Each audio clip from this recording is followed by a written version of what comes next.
Hello everyone, आज है 9 सितंबर और आज इस वीडियो में हम बात करने जा रहे हैं एनएचपीसी के बारे में। 94 रुपीज़ का शेयर है, तकरीबन 2% का डिक्लाइन है। एक महीने में अगर आप देखोगे तो तकरीबन 3.5% की गिरावट है और पिछले कुछ दिनों से लगातार गिरावट चल रही है। पिछले 3-4 ट्रेडिंग सेशन लगातार गिरा है ये 99 रुपीज़ से लगातार गिरावट है। पिछले 2 ट्रेडिंग सेशन से गिरावट और भी ज़्यादा बढ़ी है। बात करेंगे वीडियो में इसके बारे में, लेकिन उससे पहले अगर आपने अभी तक चैनल को सब्सक्राइब नहीं किया है तो प्लीज़ अभी ऐसा सब्सक्राइब कर लीजिए, क्योंकि आगे भी बहुत सारे वीडियोस हैं जो काफ़ी ज़्यादा हेल्प करेंगे। तो आज अगर हम देखें तो निफ्टी में, सेंसेक्स में कोई उतनी बड़ी गिरावट नहीं है, लेकिन सरकारी कंपनियां भैया धड़ाले से गिरती हुई नजर आई है। चाहे वो एनएचपीसी की बात करो, आज 2% का डिक्लाइन है। एसजेवीएन अगर आप देखो तो ये भी 3.5% गिरा है। अगर हम पावर ग्रिड की बात करें वहां पर भी डिक्लाइन है। इतना ही नहीं, अगर हम नजर करें भारत इलेक्ट्रॉनिक्स तकरीबन ये भी तकरीबन 2.5% गिरा है। सेल का शेयर भी 2.5% डाउन है। एनएमडीसी का शेयर भी 3% डाउन है। तो गिरावट तो लगातार देखने को मिल रही है।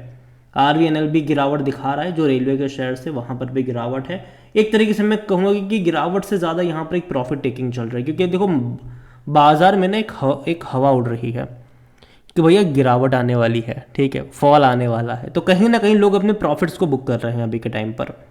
और कहीं और मुझे और इवन अगर आप मेरे चैनल को रेगुलर फॉलो करते हो, मैं पिछले हफ्ते ही मैंने कहा था कि बाजार में आपको गिरावट देखने को मिलेगी नवरात्रि तक। नवरात्रि से लेकर जो दिवाली का टाइम होगा वहाँ पर आपको एक तेज़ी देखने को मिल जाएगी, लेकिन दिवाली के बाद वापस एक मेजर फॉल एक्सपेक्टेड रहेगा।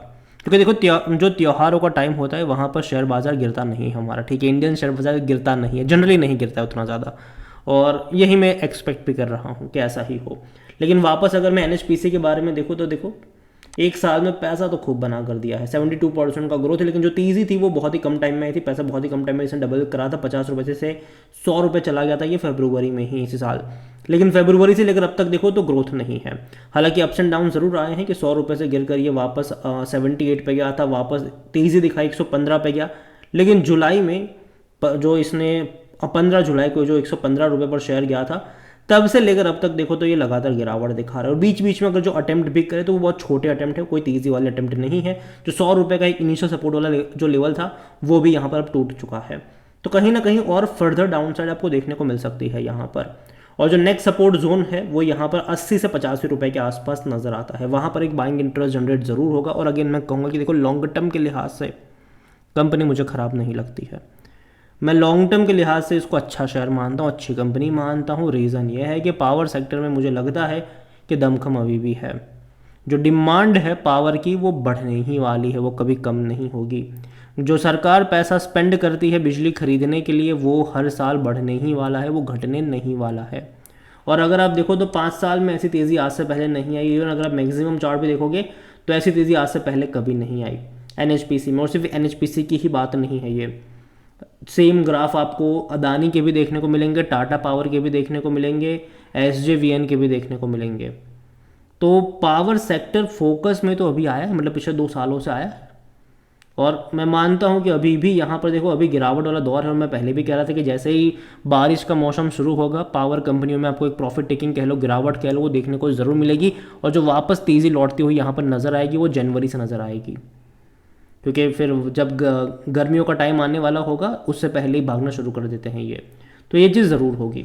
और जहाँ तक बात करें वॉल्यूम्स की, तो 1 करोड़ से भी ज़्यादा के शेयर यहाँ पर ट्रेड होते आज नज़र आए हैं।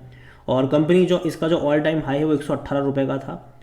मार्केट के अब 94,000 करोड़ के आसपास देखने को मिल रहा है। कंपनी के बारे में अगर हम बात करने जाए तो according to Moneycontrol user, देखो खरीदने की सलाह कोई नहीं दे रहा है, ना ही कोई बेचने की दे रहा है। 100% लोग कह रहे होल्ड करो। मेरा भी वही मानना है कि अगर है तो रखे रहो। लेकिन जहाँ तक बात आती है फ्रेश बाइंग की, मैं अभी भी इस लेवल पे थोड़ा उतना ज़्यादा एक्साइटेड नहीं हूँ। मुझे लगता है कि 80 से लेकर 85 रुपये के रेंज पर आपकी नज़र होनी चाहिए। और जहाँ तक डिविडेंड की बात करें, देखो अच्छा पे कर रहा है, कोई ख़राब नहीं है। इस साल भी अगर आप देखो तो इसने 2 बार आपको डिविडेंड पे करा है, पहले 1 रुपये 40 पैसे का और बाद में 50 पैसे का। कुल मिलाकर पर शेयर आपको 1 रुपये 90 पैसे के आसपास का जो डिविडेंड है वो यहाँ पर मिला है, जो कि अच्छा डिविडेंड है 100 रुपये के प्राइस के हिसाब से। अगर आप देखोगे तो आपको बता दें कि पिछले साल ये 50 रुपये का था। अगर आप उसके हिसाब से देखते हो तो पिछले साल इसने आपको 1 रुपये 85 पैसे का डिविडेंड पे करा, तो तब तो बहुत अच्छा था डिविडेंड। अभी 100 रुपये के लिहाज से आपको कम लग रहा होगा, ठीक है, लेकिन पिछले साल तो इसने बहुत अच्छा पे करा था 50 रुपये के हिसाब से। और अगर आप चैनल को रेगुलर फॉलो करते हो, मेरी यहाँ पर बाइंग की रिकमेंडेशन तब से है जब आपको 30-35 से मिल रहा था। ठीक है। और एक चीज़ मैंने ये भी कही थी कि भाई साहब देखो, जैसे ही गर्मियाँ ख़त्म होगी, बारिश शुरू होने वाली होगी, ये गिरावट दिखाएगा और ये लंबे करेक्शन पे जानेगा, तब तक मतलब एक रेंज में अटकेगा, वापस जनवरी से तेज़ी दिखाएगा, क्योंकि पावर सेक्टर में यही होता है। और यहाँ पर भी कुछ ऐसा ही देखने को मिल रहा है। कंपनी की अगर आप वेबसाइट पे जाओ, देखो इनका पावर का बिजनेस है, इनकी जो कैपेसिटीज़ है वो हाइड्रो में बहुत ज़्यादा है, ठीक है। तकरीबन 7,000 मेगावाट से भी ज़्यादा की कैपेसिटी इनके हाइड्रो में है, जो इसको 9,000 तक लेकर जाना चाहते हैं। इसके अलावा कंपनी रिन्यूएबल्स में जो सोलार और विंड है वहाँ पर भी लगातार बड़े बड़े प्रोजेक्ट लॉन्च कर रही है। इसी साल इनके 2 बड़े प्रोजेक्ट सोलार में कमीशन होने वाले हैं, ठीक है। ऑलरेडी एक का तो बहुत जल्दी इनोग्रेशन जो मतलब इसी साल पीएम मोदी ने इनोग्रेट करा था, और इसी साल वो कमीशन भी होने वाला है बहुत जल्दी सोलार का। तो लगातार अपनी कैपेसिटीज़ तो ये कंपनी बढ़ा रही है। जो पावर कंपनी लगातार अपनी कैपेसिटी को बढ़ाने में कामयाब होगा, वो कंपनी अच्छा खासा पैसा फ्यूचर में छापेगा। सिंपल सी बात है, क्योंकि कंजम्पशन तो है इंडिया में जो बिजली का कंजम्पशन है वो लगातार ही बढ़ने वाला है। चाहे वो हम इलेक्ट्रिक व्हीकल्स वाले कंजम्पशन की बात करें, चाहे हम मैन्युफैक्चरिंग वाले कंजम्पशन की बात करें, चाहे हम हाउस होल्ड वाले कंजम्पशन की बात करें। क्योंकि धीरे धीरे अगर हम हाउस होल्ड को भी देखें तो जैसे जैसे इंफ्रास्ट्रक्चर बिल्ट होता है जहाँ पर भी, ठीक है, नए नए आप इंफ्रा के प्रोजेक्ट अगर आप अगर देखते हो तो उसको चलाने के लिए भी बिजली लगती है। और धीरे धीरे इवन मैं जहाँ तक मैं हाउस होल्ड की बात करूँ, ठीक है, तो भैया घर के कामों के लिए अब हम मशीनों पे डिपेंड हो रहे हैं, ठीक है। वॉशिंग मशीन के बाद डिश वॉशर, माइक्रोवेव, ये आजकल की नेसेसिटी बन चुकी है हर घर की, ठीक है। गीज़र हो गया, सब कुछ आज एक नेसेसिटी बन चुकी है। आज बिजलियों के बिल है, ठीक है, वो हर एक घर के हर साल बढ़ेंगे। कंजम्पशन जो है, आज हम जितना कंज्यूम कर रहे हैं, ठीक है, कल 2 साल बाद 3 साल बाद हम उससे ज़्यादा ही यूनिट्स कंज्यूम करने वाले हैं, और पैसा भी उसका ज़्यादा ही हम पे करने वाले हैं, पर यूनिट भी और कंजम्पशन भी।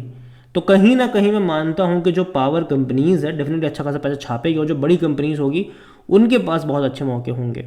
और ये एक सरकारी कंपनी है, पैसों की कोई किल्लत इनको तो होनी नहीं चाहिए, ठीक है। हालांकि कर्जा है इनके ऊपर, तकरीबन 20 से 22 हज़ार करोड़ का कर्जा है, और 6,000 करोड़ रुपए ये लोग डेट के ज़रिए रेज कर रहे हैं, जो कि अगेन इनका बर्डन बढ़ाएगा। लेकिन कंपनी प्रॉफिट कर रही है तो कोई दिक्कत नहीं है। और जहाँ तक इनके वैल्यूएशन की बात करें तो देखो थोड़ा सा महंगा है, पी रेशो इसका 26 का है, सेक्टर पी 24 का है।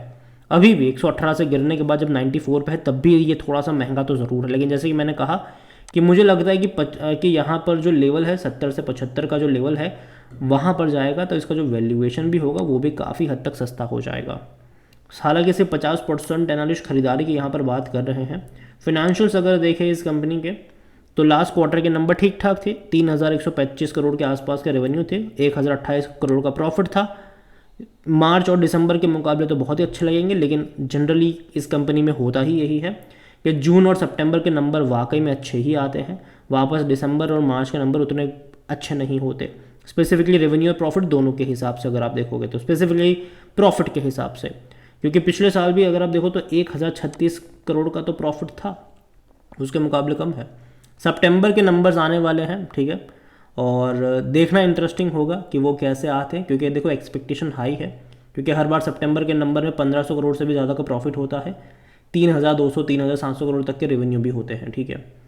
तो एक्सपेक्टेशन हाई है, अब उसको मीट करेंगे तो अच्छी बात है, नहीं करेंगे देखो अगर 1,500 करोड़ से ज़्यादा का प्रॉफिट, 3,500 करोड़ के आसपास का रेवेन्यू नहीं आया तो वो नेगेटिव चीज़ होगी और वापस गिरावट भी आएगी। तो ये चीज़ें भी यहाँ पर पॉसिबल है।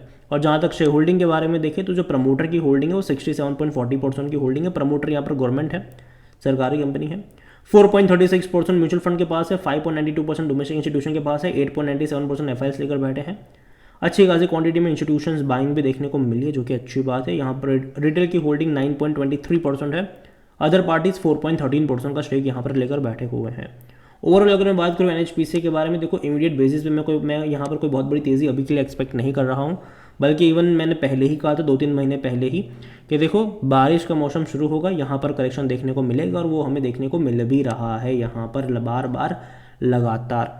एक रेंज में भी अटकेगा ये, नीचे भी जाएगा ये, ठीक है। और बड़ी तेज़ी मैं एक्सपेक्ट करूँगा यहाँ पर नए साल से, जनवरी फरवरी से मैं तेज़ी धीरे धीरे एक्सपेक्ट करूँगा यहाँ पर। तब तक मुझे लगता है कि या तो एक रेंज में अटकेगा या तो धीरे धीरे करके नीचे जाएगा।